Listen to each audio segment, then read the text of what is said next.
questions on the building fund?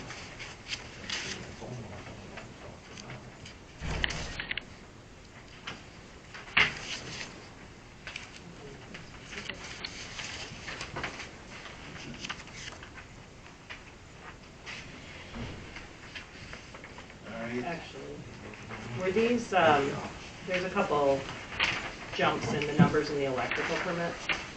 Were those older ones you were waiting on payment for? And they're pretty big jumps, so.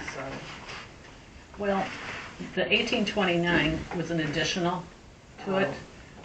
After Bill looked it over, they still owed some money, and so we waited for them to pay it. Okay. And basically, the same thing with 1844 we were waiting for, but then everything else is in order. All right. Did we hear anything else about that house down there, that garage on Brissette Beach from AJ? Nothing? I wasn't here today, but He was here today. Because AJ that was here. seems to be for $200,000 and 3,600 square feet, that's not in order. That's a grievous error, because according to Dave DeGrow, that building would have been assessed somewhere around $500,000 for the construction. And with it being the ultra-modern construction that it is, with a flat roof and the extravagant windows and doors, that building permit isn't even within 50% range. And so that needs to be corrected. Everybody said they're not going back and touching Dick's stuff, they're not going back. Well, I'm sorry, that is a grievous error that is taking advantage of other people in the township. And I understood that black is black and white is white. And that means everybody would be treated appropriately. And that's what Dave DeGrow said. And when I took the figures that Dave DeGrow, and if you take, he said no matter what, it's 160 a square foot to build, no matter what you're trying to build right now, and that is a new build at 3,600 square feet, that's a $500,000 building permit. That need. did you talk to AJ? I actually talked to him about it, and he says he's gonna go down by it, and I've never heard another word. But, Was Canvas in there? it's in the 800s, and you can't miss it, because it looks bigger than the house. Well, we don't usually go down that way. It's right on the curve. I mean, you can't It's miss not that one of them building. It's not one that's on there. It's This 8, Where's that thing? oh, is it Van Warmer? Yes. It's Van Warmer. Someone else saw the building in question. Van Warmer. But that is a gross understatement on that permit, and we cannot allow that to continue. That needs to be adjusted. We'll have to talk to AJ, although I thought he was gonna go down there, so I don't know what he did on it. Does he have the permit? We Well, it's looked already- at it out there that one day, because we were only guessing that was it. We've talked to him about it, you know, I mean, that's all I can do. Yeah, because, Garage? it's more than a garage, it's a $576,000 building. It's second floor over the garage. Well, we'll get AJ to But that would write us a be, report on it to tell us what we're doing on it. He may be here on Thursday, so we can check So with him. I'll get AJ to do a report on it. yeah, and I would make a note, the permit was sold for $200,000, and it should have been sold in the ballpark of $576,000.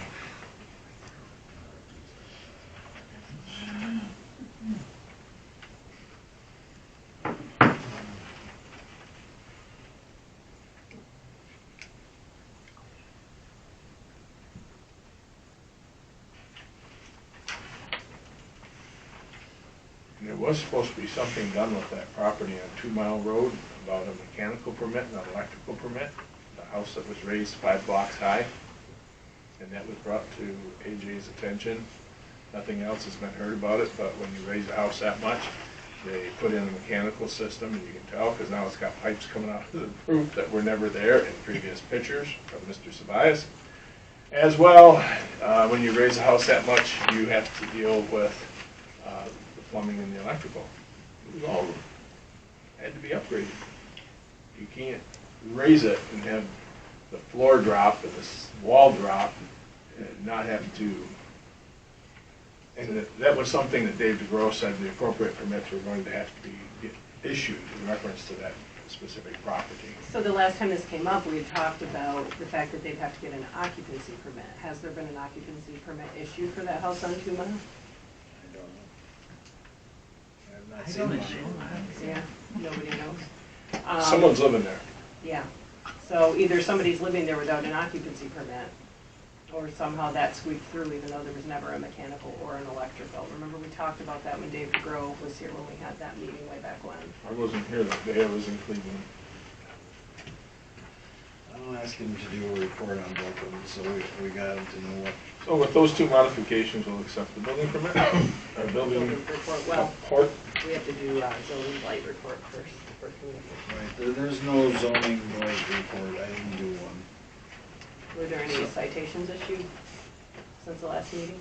No. Okay, under communications, I received 2 proposals. I don't know, there's more. These are, I don't know exactly what's in the envelopes. They were given to me, and they're sealed bids. So they are in reference to Maple Street, is my understanding. So these should be dealt with under unfinished business, because we already talked about this last month and approved the money. We just have to take a look at what the verdict is. So those are sitting here. And So there are communications that are proposals on unfinished business? yeah, Maple Street. We got bids on Maple Street? Yeah, I didn't get the one from the county, he has to. they won't bid it, they told me. I talked to Jim Little, and he said they are not interested in that. So, and under communications, we did get a thing regarding swearing in from the VCTOA. So, in the back row there, I think I saw somebody come in. You need to make a phone call. If actually you wanted to hand this back through to Brian, that's 4 rows back in a brown t-shirt. I'm supposed to write this down. What was Yeah, it? The BCTOA swearing in ceremony for On the new 18th. township officials It's on the 18th. 18, thank you. at 11 a.m. Yeah. Bangor Township and, Hall. Bangor Hall. I made a couple extra copies out there if you need them. Yeah, they're just on the counter, but. Okay. All right, public input. Anybody want to approach on public input? Oh, I forgot one other thing. Would you wait one moment, please? All right. We didn't approve the communications, but I would think that there are 2 issues on here that should go, one issue on here that should be considered, and should be, whenever we've talked about legal matters, we normally have talked about them in closed session. And I believe that should be moved to be a last item on the agenda so that we could then go to closed session. And that's under communications? No, No. It's a new business. it's new business D, but we'll discuss it when we get there. Okay, anybody for, Do we need to approve communications? We usually do. okay, I make a motion to approve communications. I'll second. All those in favor signify by saying aye. Hi. Aye. All those opposed, same sign. Okay, now, public input. Brad Eddy, 1890 South Huron Road. I'd like to start out by thanking the voters of Tuck Holland for an awesome election, and the workers that did very well also. There was a lot of hiccups, it seemed, that night, and everything seemed to work out well at the end. One of the things that I'd like to bring up is my wife had sent an email earlier today about being refunded for a trash assessment. This was voted on months ago, and she said that she said that it should be under unfinished business, and the treasurer had sent it under 13, 13D. Okay. So I want to tell everybody, and I'm addressing you, Sam, but explain some things that happened after the minutes of October 15th, 2024. During October 15th, 2024, that meeting, it was brought to my understanding that there was some investigations going on with the camera that consists in front of the ballot box.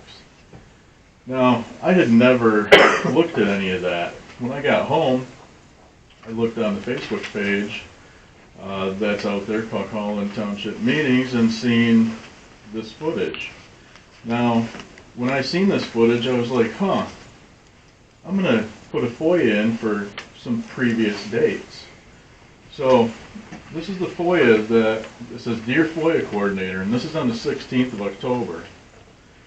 This is a FOIA request for the following video footage of Holland Township ballot box video camera. The requested ballot box footage is for the dates of July 15th through August 28th, 2024. I am of knowledge this data is stored on a hard drive that I am requesting it to be copied and released in the time it takes to copy on a flash drive for my immediate possession. Thank you, have a great day. Brad Eddy, 1890 South Huron Road.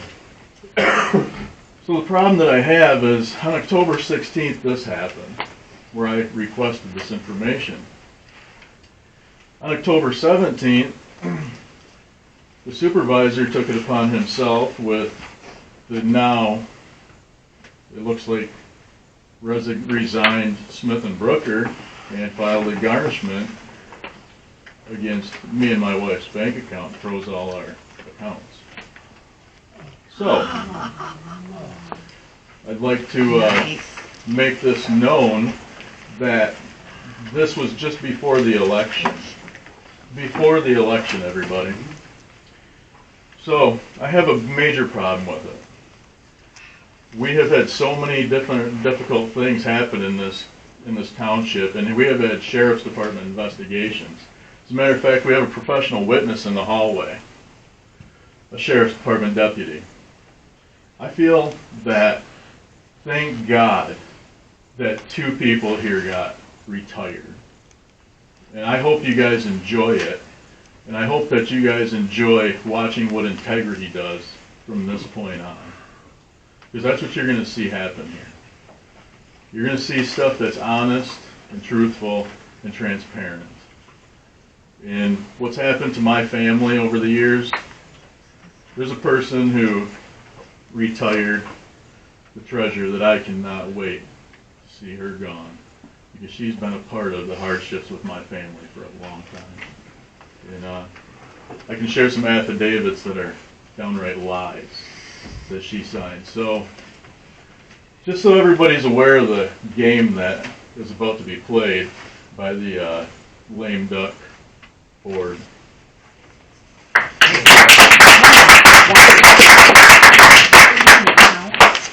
Anybody else? Hi, my name's Jeff Buhout, 1640 South Huron Road. I brought up last month I've had easement issues with the garbage trucks coming down. 6-7 months ago I warned you, Sam. I went out to Republic, warned them that they were going to break through. They broke through probably 4 months ago. I called them up, they finally come out and took a look at it, and for the last couple of weeks they're still backing down and tearing it up. And I don't think garbage trucks should be going down a private driveway. They're not meant to handle all that weight. And then when they pull out of there, they're going so fast that they're bouncing so hard, creating marks in the dirt and pushing down on it, creating issues. So I don't understand why or how the garbage truck is allowed down a private drive. So I hope we can take care of this and go on with this. But I've been dealing with this for a long time, probably since the garbage truck started going down there. And I've got pictures of the times it's going on. I've had V-Dry come and redo my basement. It's cost me a lot of money. And I'm done with it. And I'm going to get to the bottom of all this. One way or another, it's going to get settled. And I promise you that. I do. Thank you. Anybody else?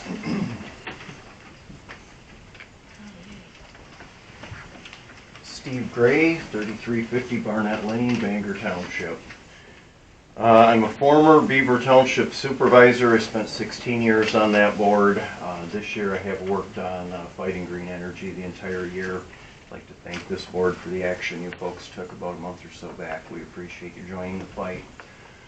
I would like to thank Trustee DeShano and Trustee Campbell and Brad Eddy for meeting with the good people from Save Our Skyline last night at Fraser Township, where we came up against one of the most dysfunctional boards I've seen in a while. I'm quite disappointed because I thought I knew Mark Galis, and I guess I didn't. I would like to suggest we have elections, and I think the people spoke pretty clearly last Tuesday. I've ran for office 7 times. I've been fortunate enough to win 5 of them. 2 of them, I've been on the other side. I know what that feels like, and it's tough. I thank all of you that have served and done to the best of your ability. I was a lifelong Democrat till 4 or 5 years ago. I like to call it I'm a recovering Democrat now. Some of us aren't too old to train. I'd like to talk about Mr. Brad Eddy. I've known Mr. Brad Eddy for 27 years. I met Mr. Brad Eddy in one of my favorite places in the whole wide world, the infield at MIS Speedway. Mr. Brad Eddy is I think, oftentimes misunderstood. I believe his administration will bring ethics, it will bring transparency, it will bring respect, and most importantly, it'll bring common sense. I would like to urge you, if you think to any presidential election we've had, some you win, some you lose. When you get up the day after that election and you vote against the winner, our new president, or you have these feelings, this negativity, you're rooting against the home team. I believe the best Cuckolin Township is yet to come, and I would encourage everybody, let's let the nonsense and the BS stop here tonight, and let's move Cuckolin forward. Thank you. Anybody else?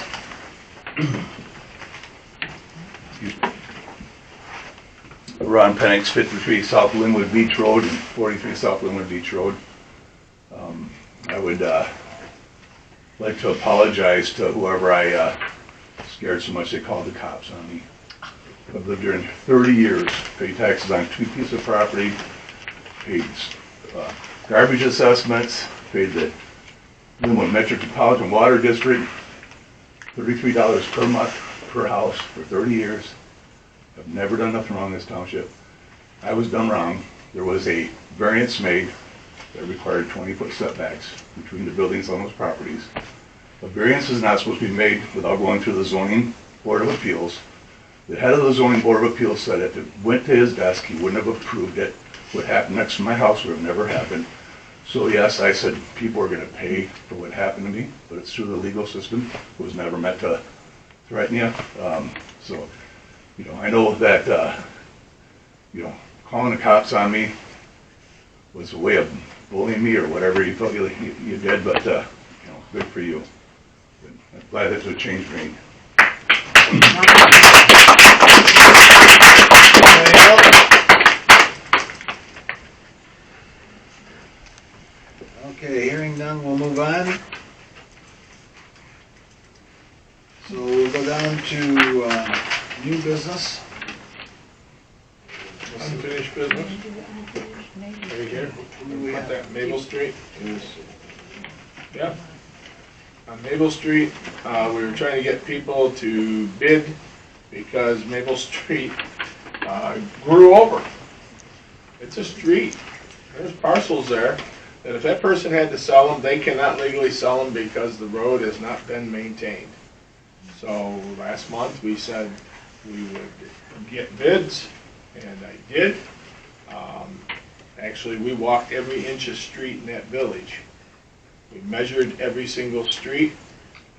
I actually have a rough estimate of what it would cost. It's actually about $500,000 to do the streets, $500,000 to do the streets, including Ernest Street. But that would be to grind, is what it's believed. Now, the road commission will put it out to bid if that's what the township does in the next board, and it's all up to the next board. But before we run out of time in this season, Maple Street has to get, these are still sealed. So the thing is to open them up. So we will open these bids and then we'll see what we have for prices.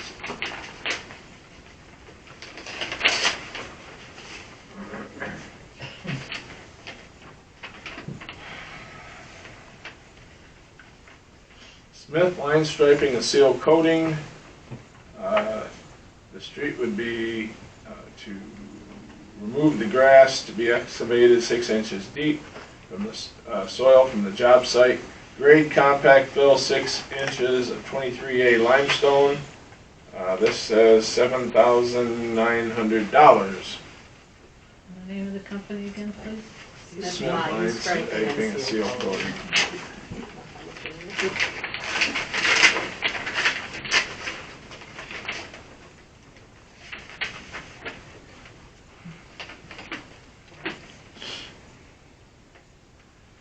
Okay, LM Sokoviak.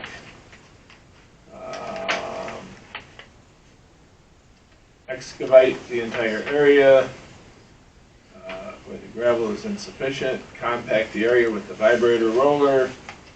And 13 by 156, 6 inches of, okay, remove the grass, install 6 inches of 23 limestone, compact the area. So they were very specific as to that they will excavate the whole area. They'll backfill excavated area with, okay, and they will make sure and roll this over. $7,200. I would make a motion to accept Sokoviak because they did our cemetery roads and did an exemplary job. Those roads didn't get asphalt put on them for almost, I don't know, 2 years. And the grass never grew through because he did go down that low, pull all that out, and once he had it pulled out, literally packed it all down and put the limestone in, and they rolled over it just like they were putting asphalt in. So you made a motion to accept the $7,200 bid from Sokoviak. Yeah. I will second. I have a question. Yeah. How do we know we own that street? What proof do we have that that was never, ever abandoned? Well, And because who had the authority to abandon it? Us as a Coquitlam Township? the road commission looked and they have no proof that the road was ever abandoned. No proof. Is it still on the certification maps? Well, that's $1 million question. But they Because- they do them every year. That should not be that hard to get a look at that. The problem with Maple Street, you have 4 parcels. Actually, you have 6 parcels. But the way Maple Street is laid out, you have no access to 2 of them. So what you really have, when you get right down to it, is a pending lawsuit, because as a governmental body, we're not maintaining the road. So if that person wanted to sell those lots, they can't even sell them. How And is the streets in Linwood put in by the, drawn in by the Linwood? there is no Linwood government. It was always Hawthorne on the south and Fraser on the north. And actually, once upon a time, when Ron Nadonley controlled that area, he used to park his equipment back there all the time because it was a very low-traveled road, and he would pull his equipment off so it would be to one side. But he don't do that no more. So what happened? We have an issue, so we need to fix the issue. Okay, so in the minutes that we recently approved, it says Maple Street, motion made by Campbell DeShano to have Maple Street graded and gravel between First and Second Streets not to exceed $20,000, and the money will come from the general fund. That one did not pass. Motion made by Campbell DeShano to have a special meeting after getting bids for repair of Maple Street. That passed. So we have the bids. This was already discussed, thus it being unfinished business. And there's a motion on the floor. And I would recommend then that we